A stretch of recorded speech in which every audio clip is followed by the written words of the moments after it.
জন্য আপনার সব জায়গায় রূপ মানবেন। মসজিদের ভিতর ভিজা কাপড় নিয়ে গিয়ে মসজিদের ধাপিতে পড়ে আল্লাহর কাছে কান্না করবেন, বলে মাবুদ তোমার ঘরে আমি মানত করছি, জোড়া খাসি দিব যদি তুমি আমার সন্তানের অসুখ ভালো করে দাও। ফাতেমা বিনতে আসাদ বাবা ওই কাবার ঘরে চিন্তা করতে লাগলেন, মা বলে আমার সন্তানকে কোন জায়গায় নিয়ে যাবো, আর কোন জায়গায় আমি যেন দেখাবো, আর কাবার ভিতর থেকে কি করে ঘুরবো।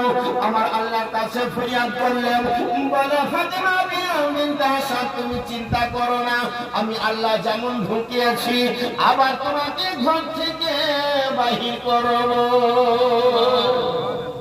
আর অনেক ঘটনা আছে বাবা, ওদিকে যাচ্ছি না। ফাতেমা বিনতে আসাদ কি করলেন, নিজের সন্তানকে কাবার ঘর থেকে বাহির করে নিয়ে আসলেন। এবার আমার সন্তানকে কোন জায়গায়, মা চিন্তায় চিন্তিত হয়ে আছেন বাবা। ওই ছেলেগুলাকে একটু মারেন তো, ছেলেগুলাকে চাচিয়ে বেড়েছে।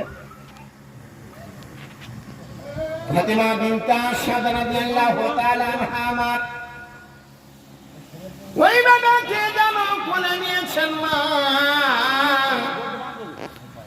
কয়েকদিনকার মাত্র বাচ্চা বাবা, মা যেন নেকড়াকে জড়িয়ে ধরেছেন, আর জড়িয়ে ধরে কোন জায়গায় নিয়ে যাবেন, আর কোন ডাক্তারের কাছে নিয়ে যাবেন, কোন হাকিমের কাছে নিয়ে যাবেন, কোন হুজুর সাহেবের কাছে নিয়ে যাবেন।